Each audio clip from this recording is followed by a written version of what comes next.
हम उस साइड पर थे तब भी हमने मिसाके मईशत की, मिसाके जमहूरियत की बात की। आज हम इस साइड पर हैं तब भी मिसाके जमहूरियत और मिसाके मईशत की बात कर रहे हैं। इस बजट के ऊपर पूरी दुनिया मुतरफ है। तनख्वाहदार तबके को जो खातिर खा रिलीफ दिया गया है वो तमाम तनख्वाहदार लोगों के लिए है। जिसकी तनख्वाह 50,000 से 1 लाख रुपया है उस पे 1% टैक्स है। जो इनकी जमात के सरबराह हैं उनके बयानात ऑन रिकॉर्ड मौजूद हैं कि पाकिस्तान डिफॉल्ट होने जा रहा है।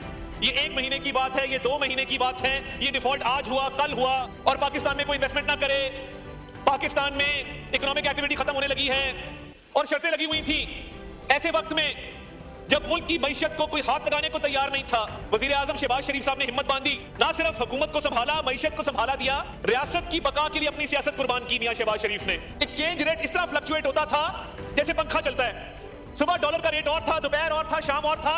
जरा कारोबारी तबके को पूछिए जनाबे वाला ये जो मौशी इस्तेकाम हासिल हुआ है, बहुत सारे लोगों ने इस पर एफर्ट की है और मैं समझता हूं कि इदारों का इसमें बहुत एफर्ट है, उनकी बहुत काविश है। और ये जिस तरह वजीर आजम कहते होते ये एक टीम वर्क है जिसके अंदर फील्ड मार्शल सैयद आसिम मुनीर उनकी टीम का भी भरपूर हिस्सा है कि जिस तरीके से एक स्टेबिलिटी मुल्क के अंदर आई है। हमारा फेडरल बोर्ड ऑफ रेवेन्यू पे मैं जरूर बात करना चाहूंगा। शहबाज शरीफ साहब ने पहली चीज जो अपने होम ग्रोन एजेंडे पर लेकर आए वो फेडरल बोर्ड ऑफ रेवेन्यू के रिफॉर्म्स थे, स्ट्रक्चरल रिफॉर्म्स थे। एफपीआर के रिफॉर्म्स में मैं इस हाउस में चैलेंज करता हूं, आप आज किसी कस्टम्स के अफसर की सिफारिश करें, किसी इनकम टैक्स के अफसर की सिफारिश करें, क्योंकि वहां पे एक सिफारिश कल्चर था। आज आप सिफारिश करेंगे, शाम तक वो बंदा सस्पेंड हो जाएगा। चंद इंडस्ट्रीज जिनका विंडफॉल टैक्स था, जिसमें शुगर है, टोबैको है, सीमेंट है, बेवरेजेस हैं, इन इंडस्ट्रीज को कोई पूछता ही नहीं था कि जितना मर्जी मुनाफा कमाओ। मुश्ताक साहब, सिर्फ शुगर इंडस्ट्री से 60 अरब रुपया रिकवर किया गया है टैक्स की मद में। ये जो गुंजाइश पैदा की गई है तनख्वाहदार तबके के लिए, महरूम तबकात के लिए, ये जो शहबाज शरीफ साहब की स्पेशल एफर्ट थी जिसके जरिए इन इंडस्ट्रीज में टेक्नोलॉजी बेस्ड मॉनिटरिंग सिस्टम लगाए गए, मॉनिटरिंग को इफेक्टिव किया गया, ईमानदार लोग लगाए गए। पिछले साल जो शहबाज शरीफ साहब की डायरेक्ट सुपरविजन में पूरी फाइनेंस की टीम, एफपीआर की टीम ने मेहनत की, औरंगजेब साहब उनकी पूरी टीम इसमें बहुत एक्टिव रही, चेयरमैन एफपीआर बड़े एक्टिव रहे।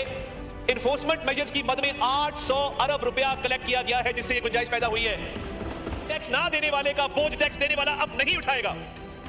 मिडिल क्लास का बहुत बड़ा गिला था कि जी हम 5 मरले का घर, 10 मरले का घर बेचते हैं या 5 मरले 10 मरले का प्लॉट लेते हैं तो हमें टैक्स देना पड़ता है। हाउसिंग और डेवलपमेंट सेक्टर को इस बजट के अंदर वजीर आजम ने खुसूसी रिलीफ दिया है कि अब जो मिडिल क्लास अपनी छोटी लैंड होल्डिंग की सेल परचेज करती थी उनका टैक्स भी जो है वो रिड्यूस किया गया ताकि हाउसिंग सेक्टर को मजीद तकवीत मिले। एक्सपोर्टर्स की जो दरीना डिमांड थी कि एडवांस टैक्स खत्म किया जाए वो खत्म किया गया, मिनिमम टैक्स को मजीद कम किया गया और सुपर टैक्स, पहले तजवीज आई थी कि सुपर टैक्स जो है वो जो 50 करोड़ तक की एक्सपोर्ट करते हैं उनके लिए खत्म किया जाए, मगर वजीर आजम ने खुसूसी हिदायत जारी करते हुए तमाम एक्सपोर्टर्स के लिए इस मुल्क में सुपर टैक्स को खत्म करके दिखाया।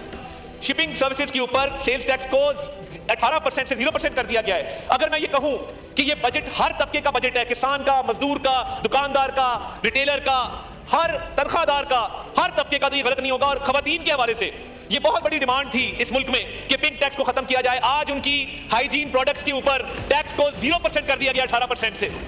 कि वजीर आजम एक एक लम्हा पिछले पूरे साल इस कोशिश में रहे कि मैं गुंजाइश पैदा करूं, मैं रिलीफ लेके आऊं, जाती एक एफर्ट किया, दिन रात एक किए, खून पसीना बहा के आज इस मकाम पे हम पहुंचे हैं कि जो 2 साल से वजीर आजम कह रहे थे कि जैसे ही गुंजाइश पैदा होगी हम आपको रिलीफ देंगे। आज वो वक्त आ चुका है कि पाकिस्तान की आवाम को एक रिलीफ में अपनी बजट दिया गया है और हर तबके को इसके अंदर गुंजाइश पैदा करके उनकी डिमांड को पूरा किया गया है। ये आगाज है एक ऐसी ग्रोथ का जिससे हम इंशाअल्लाह ताला एक ऐसी इकॉनमी बनेंगे कि पूरी दुनिया देखेगी।